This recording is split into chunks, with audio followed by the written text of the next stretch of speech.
இந்த செய்தியை உங்களுக்காக வழங்குவது அருண் மசாலா. 1983 ஆண்டிலிருந்து தரத்துடன் தன்மை மாறாத அறுசுவை சமையலுக்கான அருண் மசாலா.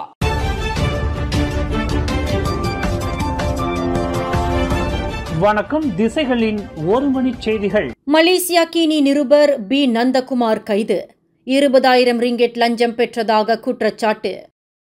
மலேசியா கீனி இணையப்பக்க செய்தி நிறுவனத்தின் முதன்மை நிருபர் பி நந்தகுமார் மலேசிய ஊழல் தடுப்பு ஆணையமான SPRM-இனால் கைது செய்யப்பட்டார். கோலாலம்பூர் அனைத்துலக விமான நிலையத்தில் மலேசிய குடிநுழைவு துறையின் முன்னாள் உயர் அதிகாரியான டத்தோ அந்தஸ்தில் உள்ள ஒரு முக்கிய பிரமுகர் பாகிஸ்தான் ஏஜென்ட்டுடன் கூட்டாக சேர்ந்து சட்டவிரோத தொழிலாளர்களை இறக்குமதி செய்கிறார் என்று அண்மையில் மலேசிய கீனியில் பரபரப்பான செய்தியை நிருபர் நந்தகுமார் வெளியிட்டு இருந்தார்.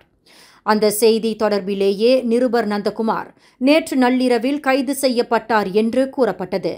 ஆனால் அது உண்மை அல்ல என்று மலேசிய ஊழல் தடுப்பு ஆணையத்தின் தலைமை ஆணையர் தான் ஸ்ரீ அசாம்பாக்கி இன்று விளக்கம் அளித்தார். பாகிஸ்தான் ஏஜென்ட்டுடன் கூட்டாக சேர்ந்து அந்நிய தொழிலாளர்கள் இறக்குமதி செய்யும் சட்டவிரோத நடவடிக்கை தொடர்பாக தொடர்ந்து மலேசிய கீனியில் செய்தி வெளியிடாமல் இருக்க வேண்டுமானால் தனக்கு 1 லட்சம் ரிங்கிட் லஞ்சம் கொடுக்குமாறு அந்த நிருபர் பேரம் பேசியுள்ளார். 1 லட்சம் ரிங்கிட் லஞ்ச பணம் பின்னர் 20,000 ரிங்கிட்டாக குறைக்கப்பட்டுள்ளது. அந்த தொகையை கொடுப்பதற்கு ஒப்புக்கொண்ட ஏஜென்ட் பின்னர் இது குறித்து ரகசியமாக SPRM-இல் புகார் செய்துள்ளார் என்று அசாம்பாக்கி விளக்கினார். அந்த நிருபர் பணத்தை பெறுவதற்கு SPRM பொறி வைத்தது. அதன்படி ஷா ஆலாமில் உள்ள கான்கார்ட் ஹோட்டலில் பணத்தை ஒப்படைப்பதற்கு ஏஜென்ட் ஒப்புதல் அளித்த நிலையில் அந்த நிருபரும் அங்கு வந்துள்ளார். 20,000 ரொக்கத் தொகை கைமாற்றம் செய்த போது அவர்களுக்கு தெரியாமலேயே அங்கு பதுங்கியிருந்த SPRM அதிகாரிகள் 20,000 ரிங்கிட் ரொக்கத்துடன் அந்த நிருபரை கையும் களவுமாக பிடித்ததாக அசாம்பாக்கி விளக்கினார்.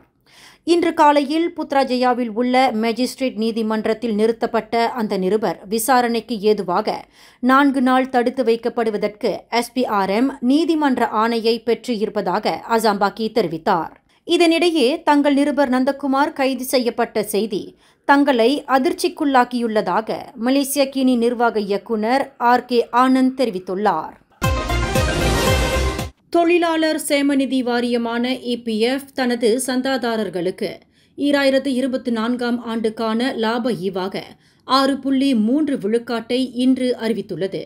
இதேபோன்று ஷரியா கணக்கு வைத்திருக்கும் சந்தாதாரர்களுக்கும் 6.3 விழுக்காட்டு தொகையை லாப ஈவாக அறிவித்துள்ளது.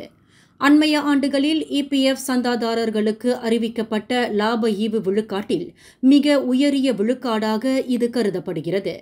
கடந்த 2023 ஆண்டில் EPF சந்தாதாரர்களுக்கு 5.5 விழுக்காடு லாப ஈவை அந்த வாரியம் அறிவித்துள்ளது. அதேவேளையில் ஷரியா கணக்கை வைத்திருப்பவர்களுக்கு 5.35 விழுக்காட்டு லாப ஈவை அறிவித்தது.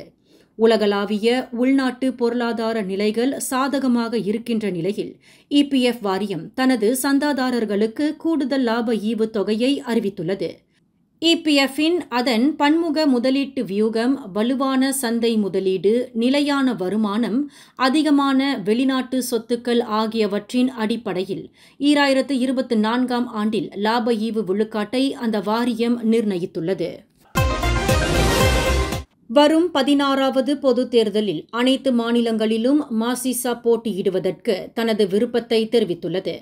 பொதுத் தேர்தலில் போட்டியிடுவது, கிடைத்த வாய்ப்பை நல்ல முறையில் பயன்படுத்திக் கொள்வது, போட்டியிடக்கூடிய தொகுதிகளில் வெற்றியை மீட்டெடுப்பது மூலமே இழந்த கண்ணியத்தை மீட்க முடியும் என்று மாசிசா நம்புவதாக அதன் தேசிய தலைவர் டத்தோ ஸ்ரீ வி காசியோங் இன்று அறிவித்துள்ளார். சுபாங்ஜயா SS-16 உள்ள ஒரு கொண்டோமினியம் வீடமைப்பு பகுதியில் 4வது மாடியிலிருந்து கீழே விழுந்த ஜப்பானிய பெண் உயிரிழந்தார். இச்சம்பவம் நேற்று காலை 8 மணி அளவில் நிகழ்ந்தது. 50 வயது மதிக்கத்தக்க ஜப்பானிய பெண் தலையில் கடும் காயங்களுக்கு ஆளாகி சம்பவ இடத்திலேயே மாண்டார். இச்சம்பவம் தொடர்பாக காலை 8-7 மணி அளவில் MERS 999 ஓர் அவசர அழைப்பை பெற்றது. சம்பவ இடத்திற்கு முதலில் விரைந்த ரோந்து போலீசார் அந்த பெண் இரத்த வெள்ளத்தில் இறந்து கிடப்பதை உறுதி செய்தனர். இந்த சம்பவத்தில் குற்றத்தன்மை நிகழ்ந்ததற்கான அறிகுறிகள் எதுவும் தென்படவில்லை. சம்பந்தப்பட்ட ஜப்பானிய மாது கடந்த 14 ஆண்டு காலமாக மலேசியாவில் தனது கணவருடன் வசித்து வந்ததாக அறியப்படுகிறது என்று சுபாங் ஜயா மாவட்ட போலீஸ் தலைவர் ACP 1 அஸ்லான் 1 மாமாட் தெரிவித்தார். வடக்கு தெற்கு நெடுஞ்சாலையின் 417.9வது கிலோமீட்டரில் ஹுலுஸ்லாங்கூர் அருகில் ஒரு காரும் ட்ரெய்லர் லாரியும் சம்பந்தப்பட்ட விபத்தில் காரில் பயணித்த இருவர் உயிரிழந்த வேளையில் மற்றொருவர் படுகாயத்திற்கு ஆளாகினார். இவ்விபத்து நேற்று வெள்ளிக்கிழமை காலை 7 மணியளவில் நிகழ்ந்தது. வேக கட்டுப்பாட்டை இழந்த புரோத்தோன் வீரா ரக கார் சாலை தடுப்பை மோதி தடம் புரண்டு ட்ரெய்லர் லாரி திக்கை நோக்கி இழுத்து செல்லப்பட்டதால் அந்த கனரக வாகனத்தினால் மோதப்பட்டு சின்னாபின்னமானது. இதில் காரின் முன் இருக்கையில் அமர்ந்திருந்த அதன் ஓட்டுநர், பயணி கடும் காயங்களுக்கு ஆளாகி சம்பவ இடத்திலேயே மாண்டனர். காரின் பின் இருக்கையில் அமர்ந்திருந்த பயணி கடும் காயங்களுக்கு ஆளாகி சுங்காய்புலோ மருத்துவமனையில் சேர்க்கப்பட்டுள்ளதாக ஹுலுஸ்லாங்கூர் மாவட்ட துணை போலீஸ் தலைவர் முகமது அஸ்ரி முகமது யூனூஸ் தெரிவித்தார். 18, 19, 20 வயதுடைய 3 இளைஞர்கள் கோலாலம்பூரிலிருந்து ஹுலுபிரணத்தை நோக்கி சென்று கொண்டிருந்த போது இத்துயர சம்பவம் நிகழ்ந்ததாக அவர் குறிப்பிட்டார். தனக்கு சொந்தமான வாடிக்கையாளர்களை களவாடி விட்டதாக கூறி நியாயம் கேட்க சென்ற பயண நிறுவன ஏஜென்ட் ஒருவர் அரிவாள் வெட்டு காயத்திற்கு ஆளாகினார். இச்சம்பவம் கடந்த புதன்கிழமை சபா பப்பார் பெரிங்கிஸ் சுங்காய் கம்போங் காவாங்கில் நிகழ்ந்தது. அரிவாள் வெட்டுக்கு ஆளான ஏஜென்ட் சந்தேக பேர் வழியின் அலுவலகத்திற்கு சென்று பயண கட்டணங்களை அடிமட்ட விலைக்கு நிர்ணயித்து தன்னுடைய கொரிய சுற்றுப்பயணிகளை களவாடி விட்டதாக நியாயம் கேட்டார். அப்போது நடந்த கடும் வாக்குவாதத்தில் 33 வயது சந்தேக பேர் வழி தனது காருக்கு சென்று அரிவாள் கத்தியை எடுத்து வந்து அந்த ஏஜென்ட்டை தாக்கியதாக கூறப்படுகிறது.